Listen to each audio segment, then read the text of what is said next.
طبعا يا جماعة احنا مرناش في مصر او على القنوات المصرية الرياضية بقى اي حاجة غير الزرط والعجن. ده اول حاجة. فالحاج مهيب عبد الهادي امبارح جايب لك فينجادا، ماشي، مش عارف كان مصطبح ولا مبلجك ولا حكايته ايه. بيقول لك ايه، النادي الاهلي مثل ريال مدريد وهو فريق عظيم. فالكابتن محمد عبد المنصف دخل عمل مداخلة وده قال له ايه، لو الاهلي زي ريال مدريد يا كابتن يبقى الزمالك زي برشلونة، كده ما فيهاش يعني حاجة عادية. لا فينجادا يقول لك ايه بقى، لا طبعا يجب ان اكون واقعي، النادي الاهلي فريق عالمي انما الزمالك فريق محلي. طب يعني انت، يعني لو البلجيكا والاستباحة تقال عليك عم فينجادا انت ومهيب او كل اللي بيسمعنا، فدي مش مشكلتنا احنا.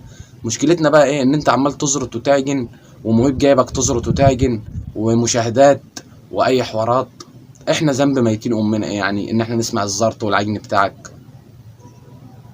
انا مش عارف اقول لك ايه يا عم فينجادا، خربطت عليك.